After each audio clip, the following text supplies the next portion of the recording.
Mula sa gilid ng matayog at mabatong talampas na nakaharap sa walang katapusang hanay ng mga bundok na natatakpan ng makapal na puting nyebe at yelo, sabay na nakatayo at nakatingin sa ibaba sina Dumpil, Sandrine, Sang Tattered Demonic Elder, at si Anghua, habang ang kanilang buong paligid ay nanginginig ng bahagya dahil sa sunod-sunod at dambuhalang pagsabog na kumakalat sa buong lawak ng lambak sa kanilang paanan. Ang bawat pagsabog ay naglalabas ng matitingkad na puting liwanag na sumisira sa katahimikan ng madaling araw, nagpapatalsik ng daan-daang toneladang nyebe, bato, at mga natumbang puno sa lahat ng direksyon. Sa isipan ng Tattered Demonic Elder, mariin niyang kinumpirma na ang isang matagal nang nakatagong katotohanan na ngayon lamang niya lubos na nauunawaan. Ang Demon Lord na namuno sa Heavenly Demon Divine Cult sa loob ng maraming dekada ay alam na at nakita na noon pa man ang lahat ng katangian at kakayahang taglay ni Sorayang, kaya naman siya ang pinili niyang maging kanyang tanging tagapagmana sa kabila ng marami pang ibang mas malalakas at mas may karanasang kandidato noon. Ipinahayag niya na ang pinakamahalagang katotohanan tungkol sa Young Leader, taglay ni Sorayang ang bawat isa sa lahat ng kinakailangang katangian, talino, lakas ng loob, at dangal upang maging ganap at karapat-dapat na Master of the Divine Cult, ang pinakamataas na titulo at posisyon sa buong Divine Cult na tanging ang pinakakahanga-hangang mandirigma lamang ang maaaring umupo rito. Idiniin pa niya na ang isa pang katangian ng Young Leader na higit na mahalaga kaysa sa kanyang lakas, sa kabila ng pagiging iginagalang, sinusunod, at sinasamba ng hindi mabilang na mga tagasunod at mandirigma mula sa iba't ibang panig ng lupain, hindi kailanman naging marangya at mapagmataas si Sorayang, at sa halip ay handa siyang isugal at ayalay ang kanyang sariling buhay anumang oras upang protektahan ang bawat taong nasa ilalim ng kanyang pamumuno at pangangalaga. Idinugtong niya na hindi lamang handang isugal ni Sorayang ang kanyang buhay para sa kanyang mga kasama, kundi hindi rin siya kailanman nag-aatubili na humakbang at magsilbing unang vanguard sa gitna ng pinakamabibigat at pinakamapanganib na labanan, at gaano man kadalas siyang mapahamak, masugitan ng malubha, o mahulog sa mismong bingit ng kamatayan, palagi siyang nakakahanap ng paraan upang bumangon muli, magbalik, at lumitaw na mas malakas, mas matalino, at mas hindi matitinag kaysa sa kanyang nakaraang anyo. Ipinahayag pa niya na ang pinakamataas na antas ng kanyang napagtanto tungkol sa tadhana ng Young Leader, sa ngayon ay opisyal ng kinukuha at tinatanggap ni Sorayang ang kalooban, pamana, at mabigat na tungkulin ng dating Absolute Being, ang pinakamakapangyarihang nilalang ng lumang panahon na mag-isang nagdala ng lahat ng paakit, tungkulin, at bigat ng pamumuno ng buong Divine Cult sa loob ng maraming dekada, at ngayon naman ay si Sorayang na ang sasalo at magdadala ng parehong mabigat na responsibilidad na itayo, pamunuan, at dalhin ang kanilang buong Divine Cult patungo sa darating na bagong panahon na magbabago sa takbo ng kasaysayan ng buong lupain. Idiniin pa niya na ang kanilang nasasaksihan ngayon sa harap ng kanilang sariling mga mata ay hindi lamang isang simpleng pagpapalakas ng isang mandirigma, ito ang makasaysayang sandali ng muling pagsilang at paglitaw ng isa pang Absolute Being sa mundo, isang nilalang na ang kapangyarihan at impluwensya ay lalampas sa lahat ng mga kilalang eksperto ng kasalukuyang panahon, at ang kanyang pagbangon ay magdadala ng malaking pagbabago hindi lamang para sa Divine Cult kundi para sa buong Central Plains at lahat ng mga angkan na ninirahan dito. Matapos mailahad ang lahat ng katotohanan tungkol sa tadhana ng Young Leader, biglang lumingon ang Tattered Demonic Elder kay Duing na nakatayo sa kanyang tabi, at sa isang matalim, seryoso, at walang pag-aalinlangang tono ay mariin niyang iniutos kay Dumpil na agad na ihanda at ilabas ang sagradong Heavenly Demon Blade, ang pinakamalakas at pinakamahalagang sandata ng Heavenly Demon Divine Cult. Sa sandaling marinig ang utos ng Tattered Demonic Elder, agad na nagulat si Dumpil at hindi makapaniwala. Isang malamig na butil ng pawis ang mabilis na tumulo mula sa kanyang sentido pababa sa kanyang pisngi, at sa isang nanginginig at hindi makapaniwalang boses ay tinanong niya ang Tattered Demonic Elder kung tama ba ang kanyang narinig. Habang patuloy na nanginginig ang lupa ng talampas mula sa isa na namang dambuhalang pagsabog sa gitna ng labanan sa ibaba na nagpadala muli ng matitingkad na liwanag at mga ulap ng usok sa kalangitan, ipinaliwanag ng Tattered Demonic Elder sa naguguluhan pa ring si Dumpil ang dahilan ng kanyang utos, sa sandaling ganap ng mabawi, maging matatag, at mapakinabangan ni Sorayang ang buong lawak ng kanyang muling nabuhay na lakas at kultibasyon mula sa Laili Art, hindi na sapat ang kanyang mga ordinaryong sandata at ang kanyang mga kamay lamang upang mapagsilbihan ang antas ng kanyang kapangyarihan, kakailanganin niya ang Heavenly Demon Blade, ang tanging sandatang ginawa mismo para sa mga Absolute Being ng Divine Cult, upang ganap na mailabas ang lahat ng kanyang kakayahan at matupad ang kanyang tadhana Demon Lord ng bagong panahon. Dahan-daang lumitaw ang tattered demonic elder ang isang banayad, mapagpahalaga, at may halong pananibik ng ngiti sa kanyang mga labi, habang ang kanyang tingin ay nananatiling nakatuon sa tumatayog na haligi ng asul na liwanag sa gitna ng lambak, at sa isang mahina at puno ng damdaming boses ay inamin niya sa kanyang sarili na nakararamdam siya ng malalim na inggit sa mga kabataan ng kanilang panahon, ang mga batang lalaki at babaeng ipinanganak at lalaki sa gitna ng bagong panahon na bubuuan at pamumunuan ni Sorayang, isang panahon na inaasahan niyang magiging mas maliwanag, mas malaya, at mas marangal para sa buong divine cult kaysa sa madilim at puno ng pagsubok na lumang panahon na kanyang kinagisnan. Sa eksaktong sandaling iyon, isang pinakamalaki, pinakamalakas, at nakayayanig na pagsabog ang biglang sumiklab mula sa pinakagitna ng hanay ng mga natitirang mandirigma ng Huangbo clan sa at Steelblood Fortress sa ibaba, na nagpadala ng isang dambuhalang pulang apoy, usok, at durog na bato na umabot ng libu-libong metro paitaas sa kalangitan at halos takpan ang buong tanawin ng mga bundok sa paligid, na sinundan ng malalawak na konsentrikong alon ng shockwave na dumaan sa buong lambak. Sa gitna ng usok at alikabok na naiwan ng naunang pagsabog, dahan-daang itinaas ni Guang Han ang kanyang kanang palad sa ere, habang ang kanyang buong katawan ay bahagya sa forma ng isang klasikong palaban na pamamaraan ng kanyang angkan, at sa bawat hibla ng kanyang kalamnan ay mabilis na damaloy ang makapal at nagniningning na gintong chi na nagmumula sa kanyang lower dantian paakyat sa kanyang braso at palad, na bumubuo ng mga paikot na alon ng chi sa paligid niya. Habang ang kanyang mukha punong ng determinasyong tapusin na ang labang ito sa isang atake lamang, ang kanyang mga kilay ay nakakunot ng husto, habang ang kanyang mga mata ay nakatitig ng diretso sa direksyon ni Sorayang na parang isang mabangis na hayop na handang sumunggab sa kanyang biktima. Alam ni Guang Han sa kanyang isipan na kung hindi niya mapapatay ang young leader sa atakeng ito, wala na siyang ibang pagkakataon pa, dahil sa bawat segundong lumilipas ay lalong lumalakas ang aura ni Sorayang sa paraang hindi niya maipaliwanag. Kaya naman ibinuhos niya sa kanyang palad ang lahat ng natitirang lakas ng kanyang kultibasyon upang lumikha ng isang atakeng kayang pumatay kahit ang isang kapwa Transcendent Realm expert sa isang tama lamang. Sa di kalayuan makikita si Sorayang na nakadapa na sa lupa, sa unang tingin ng sinumang makakakita, tila tiyak na matinding pinsala ang natamo ni Sorayang mula sa malakas na palad na iyon, ngunit sa kaibuturan ng kanyang katawan, isang kabaligtaran na himala ang nagsisimula ng maganap na hindi nakikita ng mata ng kanyang kalaban at ng sinumang manunood mula sa malayo.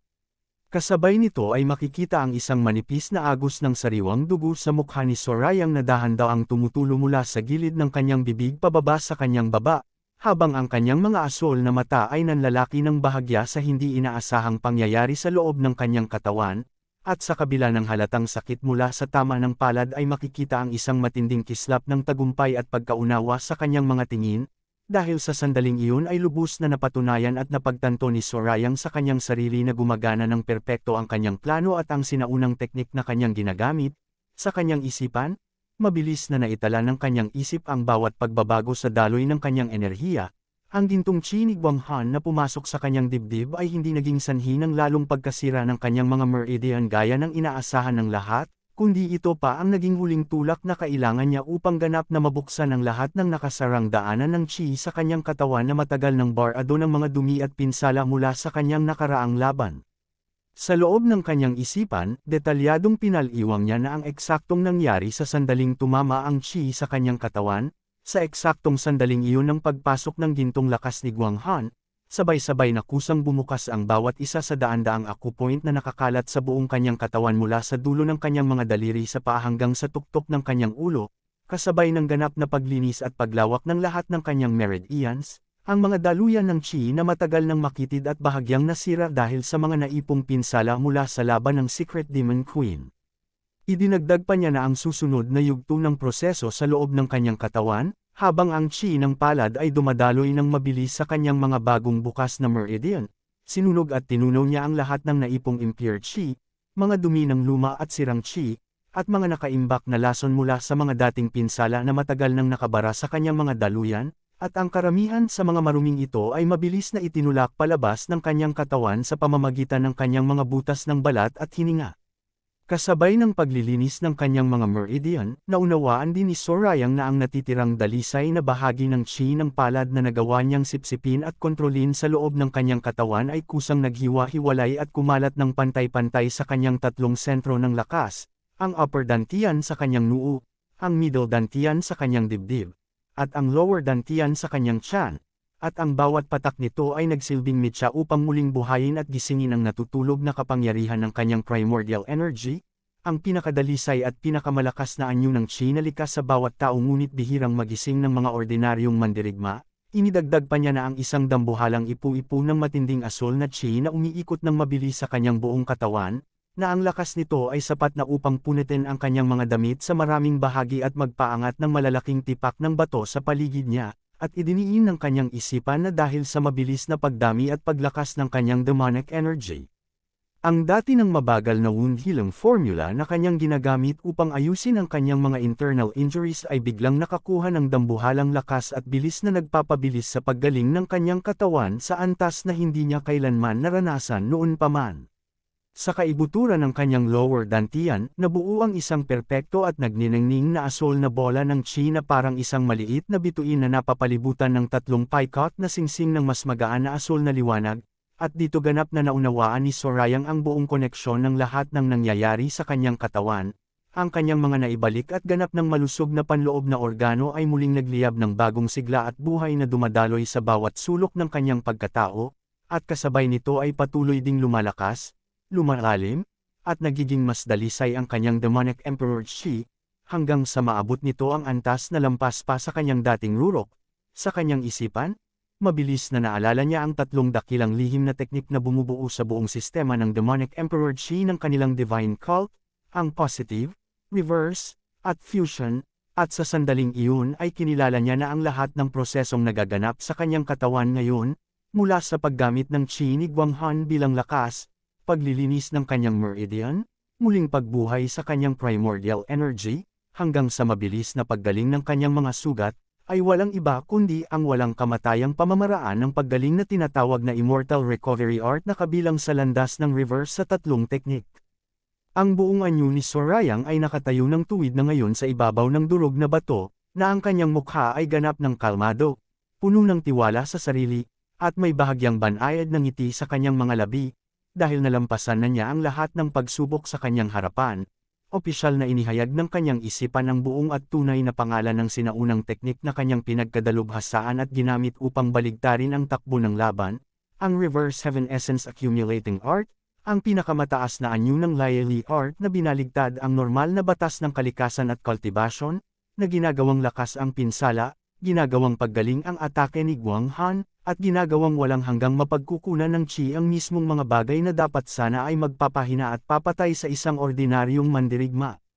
Bago pa man makabawi ng katinuan si Guanghan mula sa gulat na inakala niyang napatay na niya si Sorayang sa isang palad lamang, isang matinding nagniningning na asol na liwanag ang biglang hamati sa hangin at sa matigas na lupa ng lambak sa loob lamang ng isang kisap mata, na nagdulot ng isang malakas na shockwave na nagpatalsik ng alikabok sa lahat ng direksyon. Ang liwanag na ito ay walang iba kundi si Sorayang mismo na gumagalaw ng may bilis na lampas na sa kakayahan ng mata ng kahit isang transcendent realm expert na sumubaybay sa kanya, na muling ginagamit ang kanyang ghostly movement technique at stealth technique sa antas na mas mataas pa kaysa sa ginamit niya sa simula ng laban, dahil ngayon ay wala nang anumang sagabal sa daloy ng kanyang chi upang pabagalin ang kanyang mga galaw.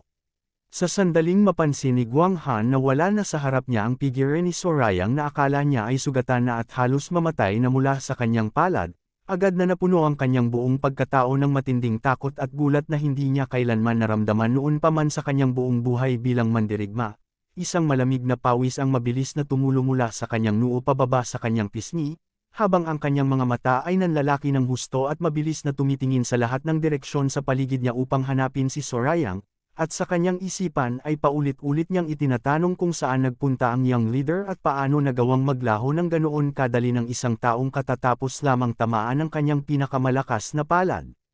Mula sa kanyang kinatatayuan ilang metro ang layo, nanigas ang buong katawan ni Guanghan nang masaksihan niya ang nangyayari sa kanyang mga pinakamahuhusay at pinakamalalakas na mandirigma sa harap ng kanyang sariling mga mata, sa loob lamang ng ilang kisap mata. Ang figure ni Sorayang ay naging isang mabilis na guhit ng asul at itim na liwanag na humahati sa gitna ng kanilang pormasayon, at ang bawat paggalaw ng kanyang mga kamay at paa ay naglalabas ng matatalim na alon ng demonic Emperor Qi na tumatama sa mga mandirigma ng walang anumang pag-aalinlangan, na nagpapadala sa kanila na lumilipad ng mataas sa ere, habang ang mga masasakit na sigaw ng sakit at pagkagulat ay umaalingaw-ngaw sa buong nagyayalong lambak.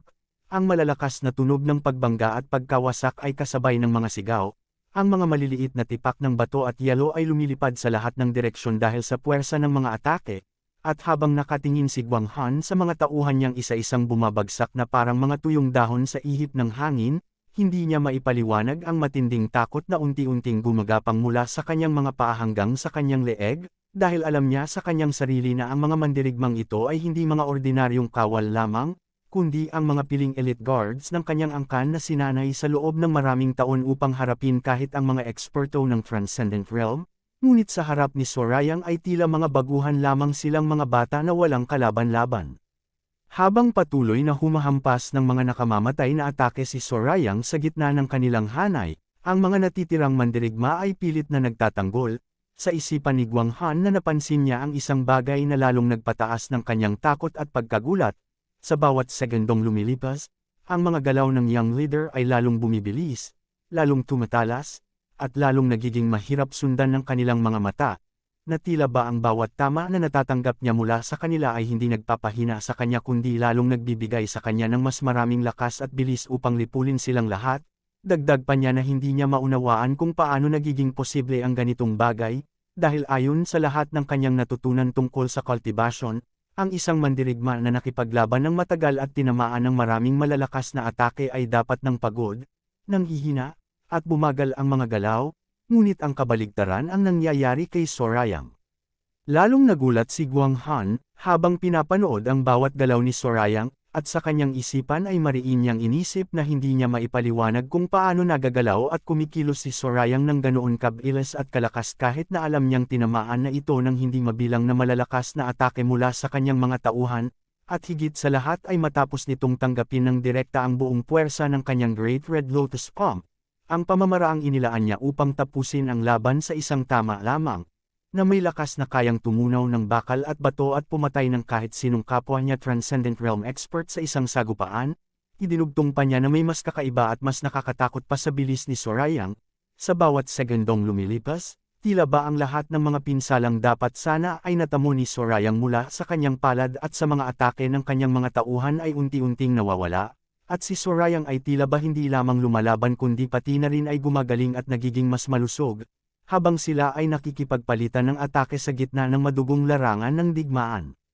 Sa isang iglap, tila ba may malakas na kidlat na tumama sa isipan ni Guang Han nang ang lahat ng mga piraso ng palaisipan ay mabilis na nagdugtong-dugtong sa kanyang isipan, ang pagtanggap ni Sorayang ng kanyang Great Red Lotus Palm ng walang pag-iwas, ang hindi maipaliwanag na pagbilis ng mga galaw nito pagkatapos ng tama, ang tila paggaling ng mga pinsala nito, habang nakikipaglaban, at ang katotohanang lalong lumalakas si Sorayang sa tuwing tinatamaan siya ng mga atake nila, at sa sandaling iyon ay ganap niyang napagtanto ang nakakatakot at hindi kapani-paniwalang katotohanan tungkol sa tunay na kalikasan ng kapangyarihan ng young leader. Paulit-ulit niyang binanggit ang nakakabinging tanong kung totoo bang sinasalo, sinisipsep, at ginagamit ni Sorayang ang lahat ng lakas ng kanilang mga atake upang hindi lamang pigilan ang mga ito na makasira sa kanyang katawan kundi upang gawin itong sariling lakas upang pagalingin ang kanyang sarili at lalong itaas ang antas ng kanyang cultivation sa gitna mismo ng labanan.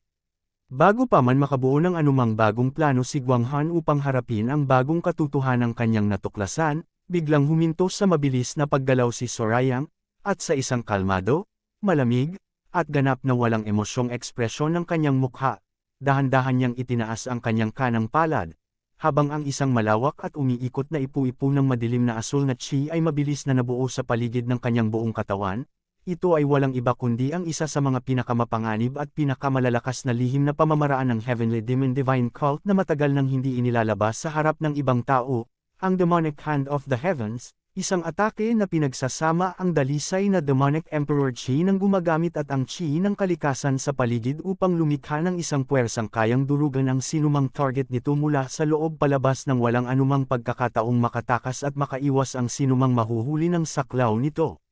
Sa isang iglap lamang matapos buuin ang chi ng pamamaraan, mabilis na itinulak ni Sorayang ang kanyang palad pasulong patungo sa direksyon ng natitirang piling mandirigma ng Righteous Heavenly na nasa harap niya, at sa eksaktong sandaling iyon ay walang anumang malakas na pagsabog at malakas na tunog na narinig. Sa halip, ang bawat isa sa mandirigma ay bigla na lamang nanigas sa kanilang mga kinatatayuan na parang mga estatwa, habang ang isang manipis na layer ng kumikinang na itim na chi ay mabilis na bumabalot sa kanilang buong katawan mula sa dulo ng kanilang mga paa hanggang sa tuktok ng kanilang mga ulo, na pumapasok sa kanilang mga balat at biglang pumipigil sa daloy ng kanilang chi sa loob ng kanilang mga meridian, habang ang kanilang mga mata ay sabay-sabay na nanlalaki ng husto sa sobrang sakit,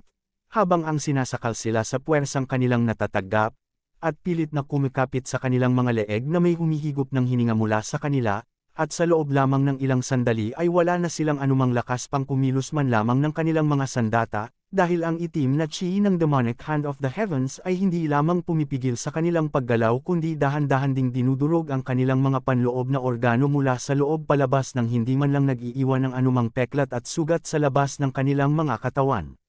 Nang masaksihan ni Guang Han ang malamig at walang awa na pagpatay ni Sorayang sa kanyang mga huling natitirang piling mandirigma, napuno siya ng matinding galit, kahihiyan, at kawalan ng pag-asa ang kanyang buong pagkatao na nagtulak sa kanya na kalimutan na ang lahat ng kanyang takot at maingat na pagpaplano, at sa isang malakas na sigaw ng puot ay mabilis siyang tumalon ng mataas mula sa kanyang kinatatayuan, hanggang sa umabot siya ng ilang 10 metro sa itaas ng ulo ni Sorayang, na ang kanyang kanang kamao ay nakakuyom ng mahigpit at nababalot ng buong natitirang lakas ng kanyang gintong chi patungo sa kanyang target.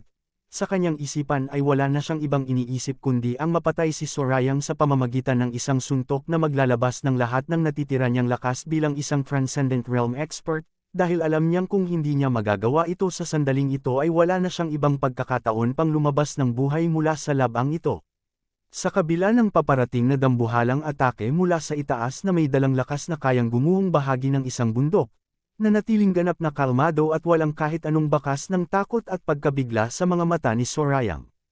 Kasabay nito ay pinakawalan ni Guang Han ang kanyang atake patungo kay Sorayang. Dahil dito, ang puwersang inilabas niya ay nagdulot ng isang nakabibinging at nakayayanig na pagsabog ng chi na lumikha ng isang malawak at maliwanag na gintong liwanag sa gitna ng kanilang dalawa, na ang lakas ng shockwave mula rito ay sapat na upang hatiin ang matigas na batong lupa sa ilalim ng kanilang mga paa sa daan-daang malalalim na bitik na kumakalat ng ilang 10 metro sa lahat ng direksyon. Ang buong lakas ng gintong chi na nakabalot sa palad ni Guang Han ay huminto ng tuluyan sa layong ilang milimetro lamang mula sa mukha ni Sorayang, na tila ba tumama ito sa isang hindi nakikitang pader na gawa sa pinakamatigas at hindi matitinag na metal sa buong mundo. Sa kabila ng lahat ng ito, nanatiling ganap na kalmado si Sorayang, walang emosyon, at walang kahit anong bakas ng pagkabahala ang mukha ni Sorayang. Nang mapagtanto ni Guang Han na ang kanyang pinakamalakas at huling suntok ay hindi lamang hindi nakasugat kay Sorayang kundi hindi man lang ito napaatras ng kahit 1 pulgada mula sa kanyang kinatatayuan, kasabay nito ay biglang napuno ng isang matinding, hindi maipaliwanag na pagkagulat si Guang Han na hindi niya kailanman naramdaman noon pa man sa kanyang mahigit 60 taong buhay bilang mandirigma. Ang isang malamig at malaking butil ng pawis ay mabilis na dumausdas mula sa kanyang noo pababa sa kanyang pisngi. Sa kanyang isipan ay paulit-ulit na umalangaw-ngaw ang hindi kapani-paniwalang katotohanang hindi niya matanggap-tanggap. Ang binatang nasa harap niya ay ganap na walang galos at nasa perpektong kalagayan pa rin, sa kabila ng lahat ng malalakas na atakeng inilabas niya at ng kanyang mga piling mandirigma laban dito mula pa noong simulan ng labanan.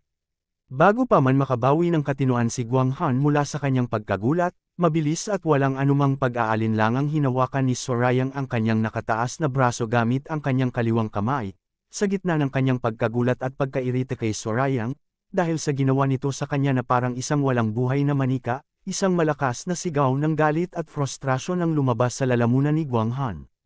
Mariing ipinasya ni Guang Han na oras na upang ilabas ang kanyang huling, pinakamalakas, at pinakamapanganib na lihim na pamamaraan na itinago niya sa loob ng mahigit 40 taon at hindi niya kailanman ginamit sa harap ng ibang tao. Isang teknik na kaya niyang sirain ang sarili niyang meridian at permanenteng magpahina ng kanyang cultivation kapalit ng isang dambuhalang pagsabog ng lakas na kayang pumatay ng kahit sinong kapwa niya Transcendent Realm expert. Nang sa wakas ay makabuo ng sapat na lakas sa loob ng kanyang katawan, Mariing itinapak ni Guanghan ang kanyang mga paa ng may dambuhalang puwersa sa matigas at nagyayelong batong lupa sa ilalim niya, na ang lakas ng pagtapak na ito ay sapat na upang durugan ang malaking bato sa ilalim ng kanyang bote sa daan-daang maliliit na piraso at lumikha ng malalalim na bitik na kumalat ng ilang metro sa lahat ng direksyon sa paligid ng kanyang kinatatayuan.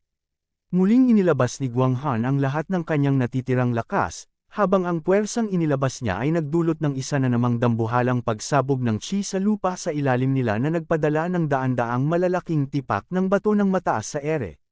Ngunit sa eksaktong sandaling, mahigpit na dinurog ni Sorayang ang braso ni Guanghan, nang walang pag-aalinlangan. Dahil dito, mabilis siya umatras palayo, habang hawak niya ang kanyang nabaling braso, at habang namilipit sa sakit ng kanyang nararamdaman. Hindi niya mapigil ang mapadaing ng paulit-ulit sa sobrang sakit, habang pilit niyang itinataas ang kanyang kanang braso upang tingnan ang kalagayan ng kanyang kamay, at doon ay nakita niya ang isang nakakatakot na tanawin. Ang kanyang kanang pulso ay ganap ng baluktot sa hindi natural na direksyon, may nakausling matulis na dulo ng buto sa ilalim ng kanyang balat na tuluyan ng nabali sa paraang hindi na maibabalik pa ng anumang ordinaryong medisina at pamamaraan ng paggaling ng mga mandirigma. Ngunit mas malala pa at mas nakakatakot kaysa sa sakit ng kanyang nabaling buto ay ang kanyang biglang napansin na isang malamig, nakakapaso, madilim, at parang may sariling buhay na chi na mabilis na pumapasok sa kanyang katawan mula sa bukas na bali ng kanyang pulso. Ang demonic energy ni Sorayang na dahan-daang kumakalat sa kanyang mga meridian, sinusunog at sinisira ang lahat ng nadadaanan nitong ugat at daluyan ng chi, at ginagawang 100 beses na mas masakit ang kanyang pinsala kaysa sa isang ordinaryong simpleng pagkabali ng buto. Sa kanyang isipan ay mariin niyang naitala ang nakakatakot na katotohanang hindi niya kayang pigilan, itaboy, o harangan ang mapanganib na ching ito gamit ang kanyang sariling chi. Ito ay tila ba isang napakalason at mabilis na kumakalat na lason na walang lunas, at alam niya sa kaibuturan ng kanyang puso na kung hindi niya ito maaalis agad sa loob ng kanyang katawan ay unti-unti nitong sisirain ang kanyang buong sistema ng kultibasyon at papatayin siya ng dahan-dahan sa loob lamang ng ilang oras sa pinakamasakit na paraang maiisip ng sinumang mandirigma. Samantala, ilang metro ang layo mula sa kanya, natayo lamang si Sorayang kalmado, habang dahan-daang kumikinang sa isang malamig at malalim na asul na liwanag ng demonic energy na bumabalot sa kanyang mga palad. Sa kanyang mga labi ay makikita ang isang bahagyang, mapang-asar na ngiti na tila ba hindi pa siya gaanong naaaliw sa naging laban nila ni Guanghan, at sa isang mahinahon at ganap na walang emosyong boses na walang halong kay-abangan kundi purong pahayag lamang ng katotohanan. Kinilala niya ng bahagya ang kakayahan ni Guanghan sa pamamagitan ng pagsasabi na tama lamang at nararapat lamang na ang isang kabilang sa top 10 strongest martial master sa buong rehiyon ay makapagbibigay sa kanya ng ganito karaming antas ng hamon at laban, na sa madaling salita ay hindi naging isang ganap na sayang ng kanyang oras ang pakikipaglaban ni Guanghan. Mula sa isang nakatagong pwesto sa gilid ng nasirang bahagi ng kagubatan na puno ng mga natumbang puno, durog na bato, at makapal na usok mula sa mga naunang pagsabog ng chi, nakatayo si Gok Qiansak kasama ang dalawa sa kanyang mga mandirigma, at habang nakatitig silang tatlo sa malayo sa dalawang figure sa gitna ng larangan ng digmaan, hindi makapaniwala si Gok Qiansak sa kanyang nakita at nagaganap na pangyayari sa kanyang harapan. Mariin niyang naalala na ang mga panloob na pinsala at sugat na natamo ng young leader sa kanilang huling malaking labanan ilang linggo ang nakalilipas ay dapat sana ay napakatindi at sapat na upang tuluyan siyang mapahina, at bawasan ang kanyang kultibasyon ng malaking bahagi, at kahit pigilan siyang makipaglaban ng may ganitong kalakas pa sa loob ng mahabang panahon. Bago pa man makabuo ng anumang conclusion at plano si Gok Qiansak mula sa kanyang nakita, biglang nagsimulang manginig ang buong lupa sa ilalim ng kanilang mga paa na parang may malakas na lindol na dumarating. Ang maliliit na bato at piraso ng tuyong dahon ay tumatalbog ng mataas sa ibabaw ng lupa. Kasabay nito ay makikita si Dangpil na may dalang espada sa kanyang likuran, habang mabilis na tumatakbo patungo sa labanan. Nang sa wakas ay maramdaman at makilala ni Gok Qiansak ang uri ng ching dala ng mga paparating na mandirigma mula sa kagubatan, ang kanyang buong mukha ay biglang napuno ng isang mas matindi pagkagulat kaysa sa naramdaman niya nang makita niya ang kalagayan ni Sorayang. Kinikilala niya ang madilim at nakakapresong chiyo na kinatatakutan ng buong Orthodox martial world sa loob ng daan-daang taon, walang iba kundi ang demonic energy na tanging mga tunay na miyembro ng Heavenly Demon Divine Cult lamang ang may kakayahang gamitin at kontrolin sa ganito kataas na antas. Sa loob lamang ng ilang kisap mata, ang mga miyembro ng Divine Cult ay biglang lumitaw mula sa makapal na lilim ng kagubatan at mabilis na sumugod patungo sa direksyon ng labanan, na pinangunahan ni Dungpil na may dalang malaking pulang espada sa kanyang likuran na siyang nauuna sa lahat na may bilis na halos hindi na masundan ng mata ng mga ordinaryong tao, kasunod niya ay ang Tattered Demonic Elder, at sa hulihan ay ang matitipunong mandirigma ng True Demon Squad na may dalang iba't ibang uri ng sandata sa kanilang mga kamay. Nang makita ng mga natitirang kawal ng Huangbo clan na nakapalibot sa larangan ng digmaan ang mabilis na pagsugod ng mga miyembro ng Divine Cult patungo sa kanilang direksyon, buong lakas na sumigaw si Gok Xiansak, habang itinuturo ang mga paparating na mandirigma. Mabilis niyang kinilala ang mga ito ay mga Demon Cult na kanilang kinamumuhian, at mabilis niyang inutusan ang kanyang mga tauhan na harangan at pigilan ang mga ito bago pa man sila makalapit sa kanila. Sa sandaling makalapit ang kanilang pangkat sa gilid ng hanay ng mga kawal ng Huangbo clan, hindi rin nagpabeya ang Tattered Demonic Elder at inutusan niya ang buong True Demon Squad na lipulin at patayin ang lahat ng puwersa ng kaaway na nasa harap nila ng walang anumang awa at pag-aalinlangan. Sa loob lamang ng ilang sandali matapos ang utos ng kanilang pinuno, ang mga mandirigma ng True Demon Squad ay mabilis na sumugod sa hanay ng mga kawal ng Huangbo clan na parang mga mababangas na leon na sumusugod sa isang kawan ng mga walang kalaban-labang tupa, at ang bawat galaw ng kanilang mga sandata ay tumpak na tumatama sa mga mahihinang bahagi ng katawan ng kanilang mga kalaban na nagdulot ng malalalim na sugat at agos ng sariwang dugo na bumuhos sa nagyayalong lupa ng kagubatan, habang ang mga kawal ng Huangbo clan ay hindi man lang nakagawa ng anumang epektibong depensa laban sa mabilis at tumpak na mga atake ng kanilang mga kalaban, ang ilan sa kanila ay nakapaglabas lamang ng mga masasakit na sigaw at daing ng sakit bago sila bumagsak ng walang buhay sa ibabaw ng lupa, ang iba naman ay napilitang umatras ng mabilis upang iligtas ang kanilang sariling buhay habang ang kanilang mga kasama ay isa-isang bumabagsak sa tabi nila, at ang buong kanilang hanay ay mabilis na nagkagulo at gumuho sa loob lamang ng ilang sandali dahil sa tindi ng opens iba ng mga piling mandirigma ng Demon Cult na tila ba naglalaro lamang habang pinapatay ang kanilang mga kaaway. Habang patuloy ang labanan, hindi na nag-aksaya pa ng kahit isang segundong oras si Dungpil at mabilis na hinugot ang kanyang malaking espada mula sa pulang balot nito sa kanyang likuran, at hinagis ito patungo sa kinaroroonan ni Sorayang. Kasabay nito ay mabilis na sinalo ni Sorayang ang kanyang espada patungo sa kanya. Bago pa man makagawa ng anumang epektibong depensa si Guang Han mula sa kanyang kinatatayuan sa ibaba, mabilis na nagpakawala si Sorayang sa kanyang atake patungo kay Guang Han, na mabilis rin naman na tumalon palayo sa paparating na atake. Sa wakas, nang sa isang saglit ay magkahiwalay sila ng kaunti mula sa mabilis na atake, sumigaw ng buong lakas at may matinding galit at pagkamuhi si Guang Han, habang ang kanyang buong mukha ay namumula sa tindi ng kanyang emosyon, at mariin niyang ipinahayag sa lahat ng nakakarinig na sa wakas ay ganap na niyang nakilala at napatunayan ang lihim sa likod ng hindi maipaliwanag na lakas at paggaling ni Sorayang, walang iba kundi ang ipinagbabawal at kinatatakutang essence-absorbing demonic art ng Heavenly Demon Divine Cult na matagal nang nawala sa paningin ng mundo, hindi pa siya nakontento rito, at idinugtong pa niya ng may mas lalong tumitinding galit at pangungutya na gaya ng inaasahan niya. Ang mga marumi at kasuklam-suklam na turo ng Demon Cult ay hindi talaga nawala at nanatiling buhay hanggang sa kasalukuyan. Kasabay nito ay walang habas na sunod-sunod na pinakawalan ni Guang Han ang kanyang atake patungo kay Sorayang, ngunit kalmado lamang si Sorayang na umiiwas sa mga atake patungo sa kanya.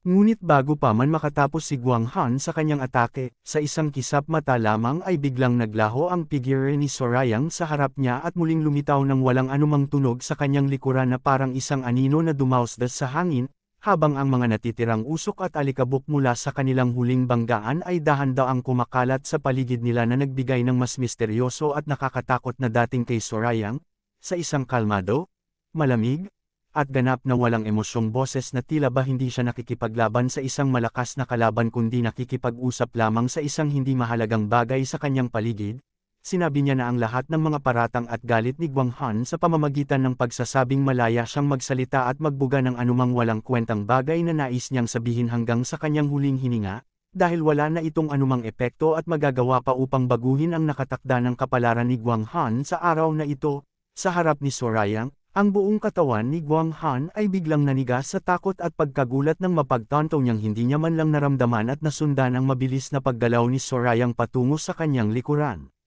Sa isang mapang-asar at mapanghamong ngiti sa mga labi ni Sorayang at malamig na asol na mga mata na puno ng ganap na kumpiyansa sa kanyang sariling lakas, itinanong niya kay Guang Han nang may mahinahon ngunit mapanghamong tono kung totoo nga bang siya ang tinatawag na Guang Han, isa sa kinikilalang top 10 strongest martial master sa buong Central Plains na kinatatakutan ng maraming mandirigma sa loob ng mahabang panahon. Hindi pa siya nagtapos rito, at idinugtong pa niya ng may mas lalong tumitinding lamig at diin sa kanyang boses na anuman ang naging katayuan at lakas ni Guang Han noon pa man, sa araw na ito at sa kasalukuyan, ang buong husay at kakayahan ni Guang Han sa pakikipaglaban ay wala na halos kumpara sa kanya at hindi na siya karapat-dapat pang ituring na isang karapat-dapat na kalaban na maaari siyang hamanin ng may pantay na pagkakataon sa larangan ng digmaan.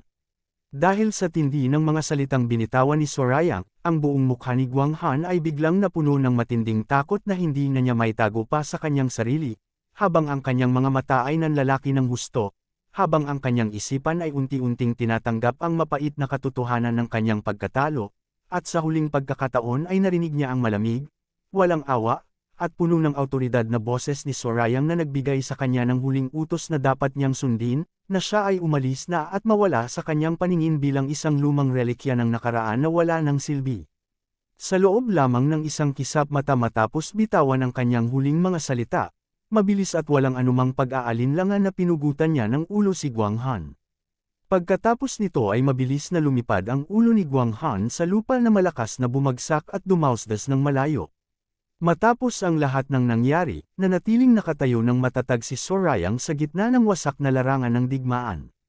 Sa gitna ng magulo at madugong labanan sa pagitan ng mga natitirang kawal ng Huangbo clan at ng mga tauhan ng Divine Cult sa gilid ng kagubatan, isang mandirigma ng Huangbo ang sumigaw ng may buong lakas at matinding pagmamadali kay Gok Qiansak na kailangan na nilang itigil ang laban at magsagawa ng agarang pag-atras upang iligtas ang kanilang sarili mula sa tiyak na kamatayan. Sumagot pabalik si Gok Qiansak ng may mas malakas pang sigaw na puno ng pag-asa at pilit na pagtitiyaga, na nagpahayag siya sa lahat ng kanyang mga tauhan na may malaking pangkat ng pampalakas na paparating na mula sa kanilang mga kakampi, at ang tanging kailangan na lamang nilang gawin ay magtiis at ipagtanggol ang kanilang sarili ng kaunting sandali pa hanggang sa dumating ang mga tutulong sa kanila. Tumingin si Sorayang mula sa kanyang kinatatayuan sa gitna ng larangan ng digmaan, ang kanyang mga asol na mata ay nanatiling malamig, matalim, at ganap na walang kahit anong emosyon, habang nakikinig sa mga sigaw ng mga kawal ng Huangbo clan sa malayo, habang ang kanyang noo ay bahagyang nakakunot, habang mabilis na pinoproseso ang lahat ng impormasyong kanyang naririnig, at may isang maikling sandali ng ganap na katahimikan sa loob ng kanyang isipan bago niya ganap na nakuha ang buong detalye ng sitwasyon ng kanilang mga kaaway. Matapos ang ilang sandali ng malalim na pagsusuri, mariin niyang naitala at kinumpirma sa kanyang sarili ang isang mahalagang impormasyong natanggap niya mula sa kanyang mga especially iyan na nakapwesto sa paligid ng kagubatan. May kabuuang 200 bihasang kawal mula sa Steelblood Fortress, isa sa pinakamalakas na kuta ng Orthodox faction sa hilagang bahagi ng Central Plains, ang kasalukuyang papalapit na sa kanilang lokasyon mula sa layong eksaktong 10 li mula sa kanilang kinatatayuan sa oras na iyon. Idiniin niya sa kanyang isipan na ang pangkat ng pampalakas na ito ay hindi sapat na lakas upang iligtas ang natitirang mga tauhan ng Huangbo clan mula sa kanilang kapahamakan, ngunit kailangan niyang harapin at pigilan ang mga ito agad-agad bago pa man sila makalapit at makapagdulot ng hindi inaasahang gulo sa kanyang mga tauhan, habang abala ang mga ito sa paglilinis ng natitirang mga kalaban sa lugar. Nang sa wakas ay mabuo na niya ang buong plano sa kanyang isipan, mabilis na nagsalita si Sorayang sa direksyon ng tattered demonic elder na sumama sa kanya sa labang ito, at sa isang kalmado, malamig, at puno ng ganap na awtoridad na boses na walang puwang para sa anumang pagtutol ay naglabas siya ng malinaw na utos sa nakatatanda. Ipinahayag niya sa tattered demonic elder na siya mismo ang haharap at makikipaglaban sa paparating na 200 kawal mula sa Steelblood Fortress upang tiyakin na hindi sila makakalusot at makagulo sa kanilang operasyon, at iniutos niya sa tattered demonic elder na manatili sa kasalukuyang lugar at tapusin ang paglilinis sa lahat ng natitirang kalaban ng Huangbo clan sa paligid hanggang sa siya ay makabalik mula sa kanyang pagharap sa pampalakas ng kaaway. Sa sandaling marinig ang utos ng young leader, agad na lumingon ng may mataas na paggalang ang tattered demonic elder, at sumagot siya ng may matatag at puno ng debosyong boses na ganap niyang susundin at isasagawa ang lahat ng iniutos sa kanya ng walang anumang pagkakamali at pag-aalinlangan hanggang sa huling hininga ng kanyang buhay. Matapos kumpirmahin ang pagsunod ng Tattered Demonic Elder, tumalon na palayo si Sorayang patungo sa mga kalaban, habang agad na humarap ang Tattered Demonic Elder sa lahat ng mga miyembro ng True Demon Squad na nakapwesto sa kanyang harapan na handang-handa na sa anumang utos na kanilang matatanggap. At sa isang malakas, matapang, at umaalingaw-ngaw, isinigaw niya ng may buong lakas at matinding galit sa lahat ng mga tagasunod ng Demonic Path ng Divine Cult na kabilang sa kanyang pangkat na kailangan nilang mabilis, ganap, at walang anumang awa na lipulin at patayin ang lahat ng natitirang puwersa ng kaaway na nasa harap nila sa sandaling ito, nang walang iiwan ni isang buhay na kalaban na maaaring magbalik at magdulot ng banta sa kanilang sekta sa hinaharap. Sa loob lamang ng ilang sandali matapos ang utos ng Tattered Demonic Elder, ang buong gitna ng kagubatan ay naging isang malawak at madugong larangan ng walang awang pagpatay sa pagitan ng mga miyembro ng True Demon Squad at ng natitirang mga kawal ng Huangbo Clan na halos wala ng lakas at pag-asa pang ipagtanggol ang kanilang sarili. Ang bawat hampas ng espada ng mga mandirigma ng Divine Cult ay tumpak na tumatama sa mga mahihinang bahagi ng katawan ng kanilang mga kalaban, na nagdulot ng malalalim na sugat at malalakas na agos ng sariwang dugo na bumuhos sa nagyayalong batong lupa ng kagubatan, habang ang mga kawal ng Huangbo Clan ay isa-isang bumabagsak ng walang buhay sa lupa bago pa man sila makagawa ng kahit isang epektibong depensa at atake laban sa kanilang mga kalaban, habang ang ilan sa mga mandirigma ng Huangbo ay nakapaglabas lamang ng mga maikli at masasakit na daing ng sakit bago sila tuluyang mamatay. Ang iba naman ay pilit na umaatres ng mabilis upang iligtas ang kanilang sariling buhay, ngunit mabilis silang naabutan at pinatay ng mga mabilis na mandirigma ng True Demon Squad, at ang buong hanay ng kanilang pangkat ay mabilis na nagkagulo at bumuhos sa loob lamang ng ilang minuto dahil sa tindi ng opens. Iba ng mga piling mandirigma ng sekta na tila ba mga mababangas na hayop na naglalaro lamang habang pinapatay ang kanilang mga walang kalaban-labang biktima. Matapos ang mahabang oras ng walang tigil na labanan sa kagubatan, unti-unting lumipas ang oras hanggang sa marating ng araw ang dulo ng kanlurang bahagi ng kalangitan, isang malawak at payapang tanawin ng matatayog at matatalas na bundok ng Central Plains na nababalot ng magandang kulay kahel, lila, at rosas ng paglubog ng araw na nagbibigay ng malungkot ngunit magandang liwanag sa buong paligid. Sa isang pagbabalik tanaw sa mga pangyayaring naganap ilang linggo bago ang labang ito sa kagubatan, sa mga panahong iyon na walang sinuman ang naniniwala pang may pagkakataon pang mabuhay si Sorayang matapos ang tindi ng mga pinsalang kanyang natamo, at ang lahat ng kanyang kaaway ay nagdiwang na sa paniniwalang tuluyan na nilang natapos ang banta ng binata sa kanilang mga sekta. Ngunit sa kabila ng lahat ng mga inaasahan ng kanyang mga kaaway at kahit ng kanyang sariling mga tauhan na siya ay tuluyan ng mamamatay, isang himala ang naganap na nagpabago sa takbo ng kapalaran ni Sorayang sa paraang hindi maipaliwanag ng sinumang mandirigma sa buong Central Plains. Ipinahayag na ang kanyang isip at katawan na halos wasak na at nasa bingit ng pagguho ay dahan-daang inayos, muling binuo, at ganap na naibalik sa perpektong kalagayan nito dahil sa malalim na pananampalataya, walang hanggang debosyon, at ganap na pagkilala sa kanyang kakayahan at karapatan. Yang leader ng lahat ng mga taong nakapaligid sa kanya at kabilang sa Divine Cult, ang pagmamahal at pagtitiwala ng kanyang mga nasasakupan ang naging pinakamalakas na enerhiya at lunas na nagpagaling sa lahat ng kanyang mga sugat, nagbalik sa kanyang nawalang lakas at kultibasyon, at lalo pang nagpalakas sa kanyang buong pagkatao ng higit pa sa kanyang kalagayan bago ang kanyang huling malaking labanan. Sa huli, idiniin na ang young leader ay tuluyan ng bumalik sa gitna ng kanyang mga tao na may dalang mas sagana, mas matindi, at mas walang hanggang sigla at lakas kaysa dati.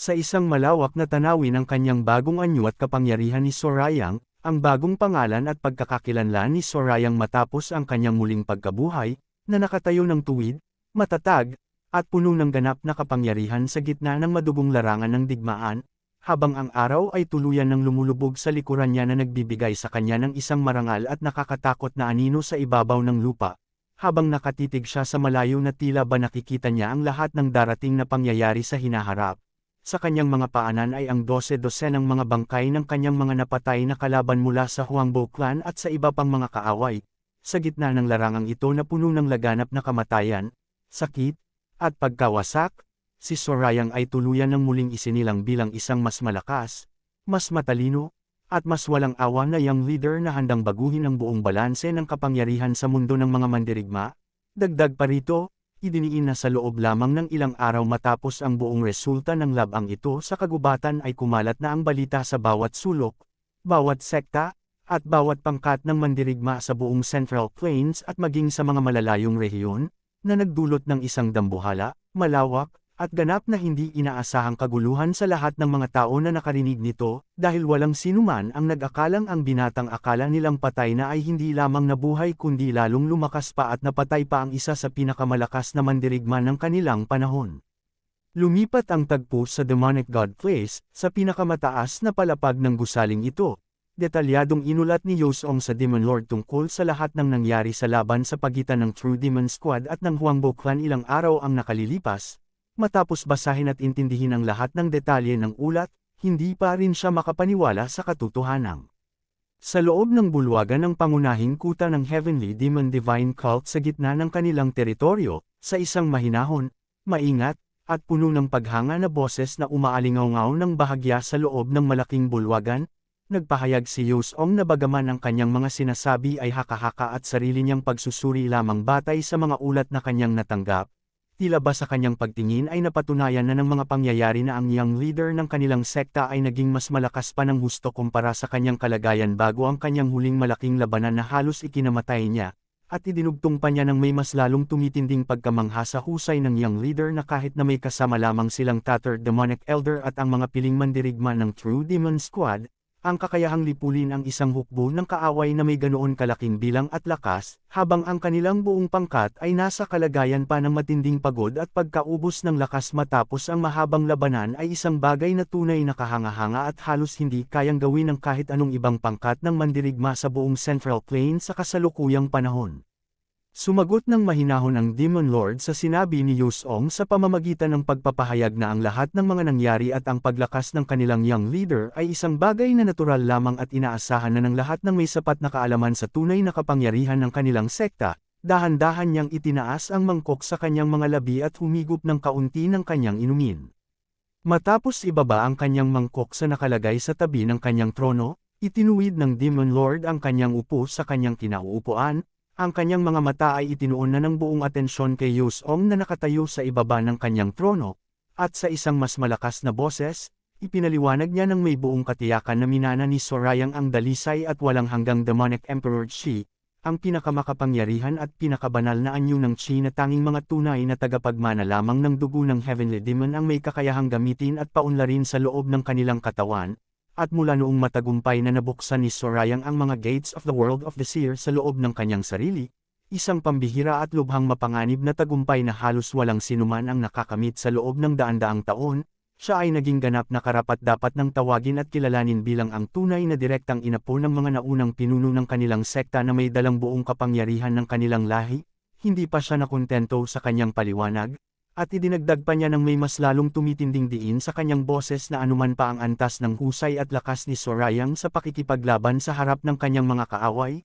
dahil sa katotohanang nabuksan na niya ang mga sagradong pintuang iyon sa loob ng kanyang pagkatao, inaasahan na talaga na kaya niyang makamit at magawa ang kahit na anong antas ng tagumpay at lakas na ipinakita niya sa mga nakaraang labanan, at ang lahat ng iyon ay hindi na dapat pang pagkamangha ng sinuman sa kanilang sekta. Nang marinig ang buong paliwanag ng Demon Lord tungkol sa lihim ng lakas ng kanilang young leader, nagtanong si Yosong ng may magalang at may kuryosidad na tono upang linawin ang isang mahalagang bagay na nasa kanyang isipan. Itinanong niya sa Demon Lord kung ang lahat ng mga hindi maipaliwanag na tagumpay at walang tigil na paglakas ng kanilang young leader sa harap ng lahat ng pagsubok at kamatayan ay dahil ba sa katotohanang ang kapangyarihang dala ng Heavenly Demon ay hindi kailanman nakararanas ng anumang anyo ng pagkatalo sa anumang laban sa buong kasaysayan ng kanilang sekta. Sa sandaling marinig ang tanong ni Yosong, hindi nag-atubili kahit isang saglit ang Demon Lord, at sa isang mabilis at puno ng ganap na katiyakan na sagot ay kinumpirma niya ng buo ang hinala ni Yosong. Nanatiling kalmado si Yosong ngunit puno ng matinding pananalig habang pinoproseso ang lahat ng impormasyong kanyang natanggap, at sa kaibuturan ng kanyang isipan ay mariin niyang itinanim ang isang sagradong paniniwalang hindi na niya kailanman bibitawan hanggang sa kanyang huling hininga. Same time niyang ipinahayag sa kanyang sarili ng may buong katiyakan at debosyon na ang Heavenly Demon ay isang nilalang na hindi kailanman namamatay at hindi kailanman nakararanas ng anumang anyo ng pagkatalo sa anumang laban na kanyang pinapasukan, anuman ang tindi ng panganib at dami ng kanyang mga kaaway sa harap niya. idinugtong pa niya sa kanyang malalim na pag-iisip na alam niyang daan-daan at libu-libong mas mabibigat at mas mapanganib na laban pa ang naghihintay sa kanilang young leader sa hinaharap, habang unti-unti nilang sinasakop at binabago ang buong mundo ng mga mandirigma ayon sa kanilang kagustuhan, ngunit anuman pa ang tindi ng hirap, dami ng pagsubok, at bigat ng painang darating sa buhay ni Sorayang, naniniwala siya ng buong puso na hinding-hindi mamamatay at hinding-hindi matatalo si Sorayang sa anumang paraan na maiisip ng sinuman. Sa sandaling mabuo na ang kanyang pananalig sa kaibuturan ng kanyang pagkatao, inihayag niya ng hayagan sa harap ng Demon Lord na siya bilang kinikilalang Demon Lord ng Demon Cult ay naniniwala ng buong puso sa lahat ng mga katotohanang kanilang pinag-usapan tungkol sa walang talo at walang kamatayang kapangyarihan ng Heavenly Demon na dala ng kanilang young leader. Hindi pa siya nagtapos sa kanyang pagpapahayag ng katapatan, at pagkatapos ng isang maikling sandali ng katahimikan na nagbigay diin sa bigat ng kanyang mga sinabi, idinugtong pa niya ng may mas lalong tumitinding debosyon at paggalang sa Demon Lord sa kanyang harapan na buong puso rin siyang naniniwala sa kakayahan, talino, at kapangyarihan ng Demon Lord mismo nag-agabay sa kanilang sekta patungo sa tagumpay sa lahat ng mga darating na pagsubok sa hinaharap. Matapos ang kanilang serye ng pag-uusap tungkol sa kapangyarihan at kinabukasan ng kanilang young leader, nagbago ang tono ng kanilang pagpupulong tungo sa isang mas seryoso at mas praktikal na usapin tungkol sa mga agarang banta na kinakaharap ng kanilang sekta sa kasalukuyang panahon. Bago pa man si Yosong magsimulang magsalita tungkol sa kanyang mga alalahanin, tinawag muna niya ng may magalang na tono ang Demon Lord upang makuha ang buong atensyon ng Demon Lord, at bilang tugon dito ay sumagot ang Demon Lord ng may kalmado at maikling pahintulot na nagsasabing malaya siyang magsalita ng anumang nais niyang sabihin ng walang anumang pag-aalinlangan. Sa sandaling makuha ang pahintulot ng Demon Lord, dahan-daang ibinuhos ni Yosong ang kanyang mga iniisip, habang dahan-daang ibinubuhos ng Demon Lord ang kanyang isang sisidlang patungo sa kanyang mangkok, sa isang seryoso, maingat, at puno ng pag-aalalang boses. Nagbabala si Yosong sa Demon Lord na anuman pa ang tindi ng lakas at kapangyarihan ng kanilang buong sekta sa kasalukuyang panahon,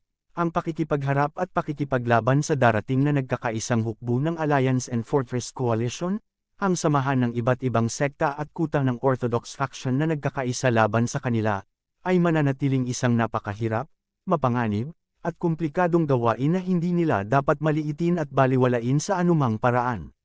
Nang marinig ang babala ni Yosong tungkol sa darating na banta ng koalisyon ng kanilang mga kaaway, hindi nagpakita ng kahit anong takot at pag-aalala ang Demon Lord sa kanyang mukha, bagkus ay nanatili siyang kalmado at nakasandal ng maluwag sa kanyang trono. Sa isang kalmado ngunit matalas na boses, hinamon ng Demon Lord si Yosong ng isang tanong kung ano-anong mga palagay at datos ang naging batayan niya upang makabuo ng ganoong uri ng pagsusuri tungkol sa antas ng hirap ng kanilang darating na laban. Bilang tugon sa tanong ng Demon Lord, mabilis at maayos na nagdetalye si Yosong ng lahat ng salik na kanyang isinaalang-alang sa kanyang pagkalkula, ipinaliwanag niya ng may malinaw at organisadong paraan na ang kanyang pagsusuri ay isinasaalang-alang lamang ang bilang ng mga aktibong miyembro ng kanilang sekta na handang lumaban sa anumang oras, at sadyang hindi isinama sa kanyang bilang ang kapangyarihan ng Demon Lord mismo, ang lakas ng mga nakatatandang master ng kanilang sekta na kabilang sa nakaraang henerasyon ng mga mandirigma, at ang iba pang mga nakatagong lakas na hindi pa nila inilalabas sa publiko.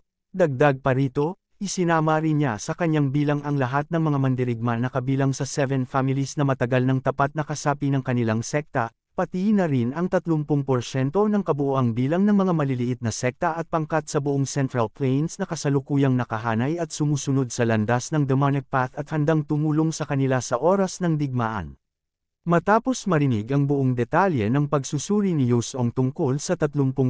ng mga sekta na nakasuporta sa kanila, hindi pa rin nakontento ang Demon Lord sa impormasyong kanyang natanggap, at sa isang mabilis at matalas na tanong ay itinanong niya kay Yosong kung ano naman ang kalagayan at katayuan ng natitirang 70% ng mga pangkat at sekta na sumusunod sa demonic path na hindi niya isinama sa kanyang unang bilang ng mga kakampi ng kanilang sekta. Bilang tugon sa tanong ng Demon Lord, malinaw na ipinaliwanag ni Sorayang ang komplikadong kalagayan ng mga natitirang pangkat. Sa isang seryoso at maingat na boses ay nagkomento siya na may napakaraming pabago-bagong salik, hindi inaasahang pangyayari, at kawalan ng katiyakan na kaakibat sa mga pangkat na iyon kaya naman hindi niya sila maaaring isama ng may kumpiyansa sa kanyang paunang pagsusuri ng lakas ng kanilang sekta. Dagdag pa niya na ang mga pangkat na iyon ay maaaring sumuporta sa kanila sa isang sandali at lumipat sa panig ng kanilang mga kaaway sa susunod na sandali depende sa takbo ng digmaan at sa kung sino ang may hawak ng kalamangan sa labanan, kaya naman hindi sila maaaring umasa sa kanilang tulong sa pagbuo ng kanilang mga plano para sa darating na malaking labanan kontra sa Alliance and Fortress Coalition. Dahan-daang ipinikit ng Demon Lord ang kanyang mga mata nang may halong kaunting pagkadismaya sa tungkulin kay Yusong. Sa isang kalmado ngunit may diin at puno ng awtoridad na boses, time niyang ipinaalala kay Yusong na ang pangunahing tungkulin at trabaho ni Yusong ay humanap ng paraan at magsagawa ng mga hakbang upang baligtarin at pagtagumpayan ang anumang malaking kakulangan sa bilang ng kanilang mga mandirigma kumpara sa kanilang mga kaaway, anuman ang tindi ng hirap at komplikasyon ng sitwasyong kanilang kinakaharap sa darating na malaking digmaan. Nang marinig ang matinding paalala ng Demon Lord tungkol sa kanyang tungkulin, biglang nanlaki ang mga mata ni Yusong sa sobrang pagkagulat at bahagyang pagkahiya na naitanong niya ang mga bagay na dapat ay alam na niya ng lubusan, habang walang masabi sa loob ng ilang sandali, habang mabilis na pinoproseso ng kanyang isipan ang mga salita ng Demon Lord. Pagkatapos ng ilang sandali ng katahimikan ay dahan-dahan siyang nakabawi ng kanyang sarili at nagsimulang magsalita ng may pagpapakumbaba at katapatan sa Demon Lord. Ipinahayag niya sa Demon Lord na sa kaibuturan ng kanyang puso ay mayroon siyang lihim na inaasahan at kagustuhang baka mayroong mas madali, mas simple, at hindi gaanong madugong paraan upang malampasan nila ang darating na malaking pagsubok ng hindi na kailangang isakripisyo ang napakaraming buhay ng kanilang mga kasama sa sekta. Hindi pa siya nagtapos sa kanyang pagpapahayag ng kanyang tunay na nararamdaman, at idinugtong pa niya ng may mas lalong tumitinding pagpapakumbaba at paggalang sa Demon Lord na kung sakaling mayroon mang ganitong uri ng paraan na alam ng Demon Lord,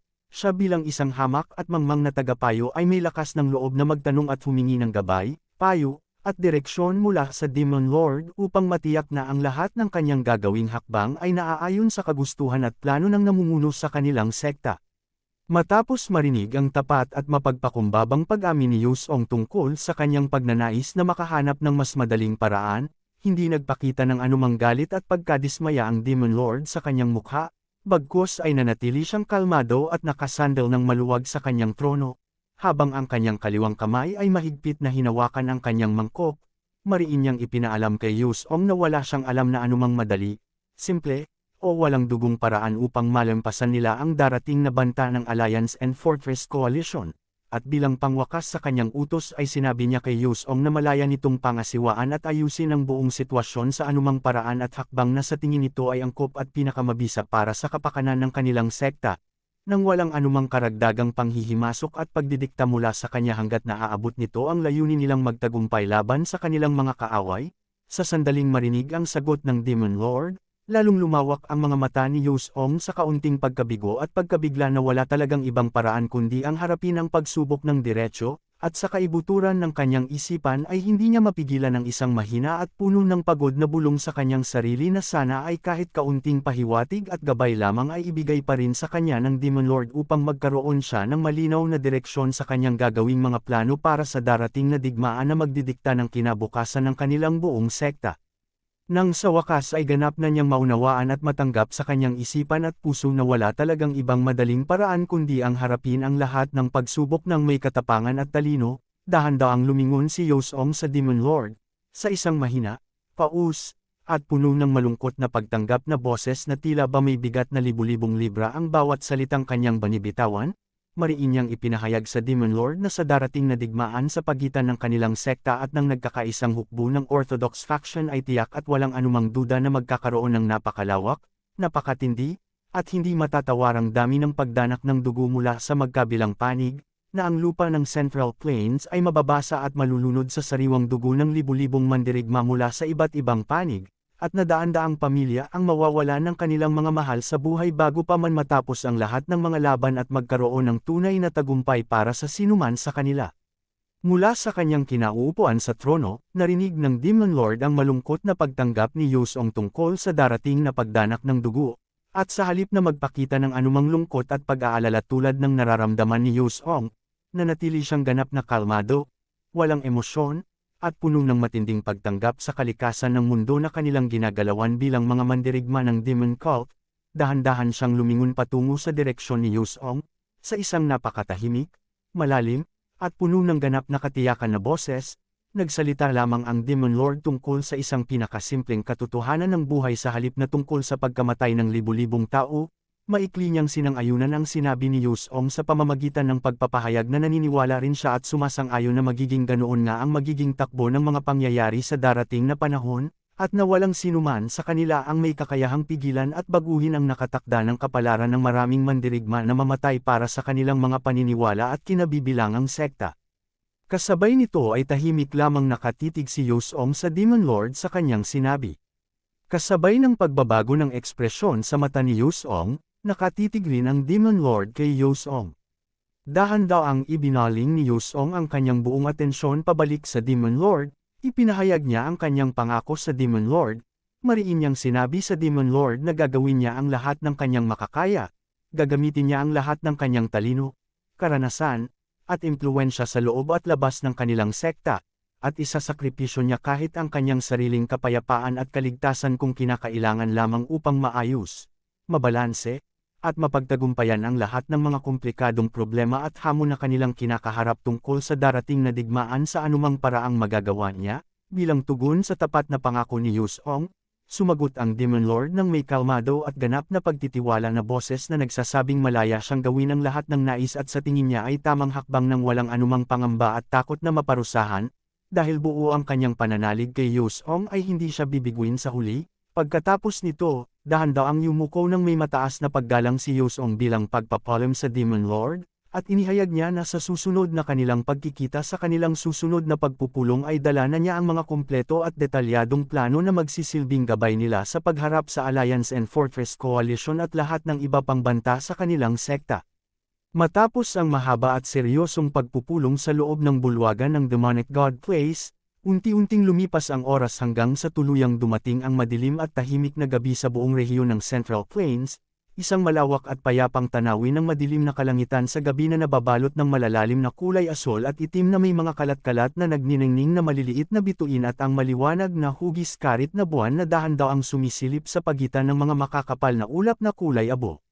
Sa gitna ng madilim at mapanganib na kagubatan na nababalot ng malamig na liwanag ng kabilugang buwan, sa isang bakanting lote na napapalibutan ng malalaking puno ng pino at mga batong natatakpan ng lumot dahil sa lamig ng gabi, dahan-daang nagtipon ang isang pangkat ng 7 piling mandirigma na lahat ay nakasuot ng magkakatulad na maitim na kasuotan na angkop para sa pagtatago sa dilim at mabilis na paggalaw sa gitna ng kagubatan, na ang kanilang mga mukha ay bahagyang natatakpan ng mga itim na telang nag-iiwan lamang na nakikita ang kanilang mga matatalim at malamig na mga mata na puno ng karanasan sa pagpatay at pakikipaglaban. Ang bawat isa sa kanila ay may dalang iba't ibang uri ng maliliit at nakamamatay na sandata na nakatago sa iba't ibang bahagi ng kanilang katawan na hindi agad makikita ng sinumang hindi nakakaalam ng kanilang kalagayan. Ang kanilang mga tindig ay tuwid, tahimik, at ganap na walang anumang ingay, habang sila ay nakatayo sa perpektong pormasayon ng dalawang hanay, at sa kanilang harapan ay nakatayo ng mag-isa ang isang mas matandang mandirigma.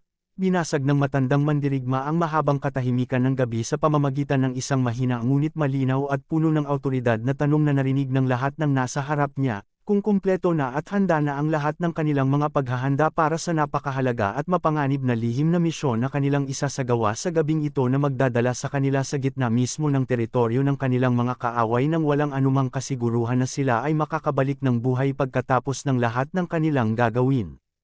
Ipinaliwanag niya sa kanyang tauhan at sa lahat ng iba pang nakikinig na miyembro ng kanilang pangkat na mula pa noong sinaunang panahon at sa loob ng libu-libong taon na lumipas, ang buong lipunan ng mga mandirigma ng Central Plains ay palaging hinubog, pinanatili, at binalans ng patuloy na tunggalian at ugnayan sa pagitan ng tatlong pangunahing landas ng pagsasanay at paniniwala, ang marangal at kinikilalang Orthodox Path, ang malaya at hindi nakagapos sa mga patakarang Unorthodox Path, at ang kinatatakutan at itinuturing na kasamaan ng nakararami na Demonic Path. Idiniin pa niya sa kanyang paliwanag na ang balanseng ito ang naging dahilan kung bakit hindi nag-api ng sinumang pangkat ang iba ng tuluyan sa loob ng mahabang panahon, at kung bakit nanatiling buhay ang lahat ng mga sekta at pangkat sa kabila ng walang katapusang mga digmaan at tunggalian sa pagitan nila.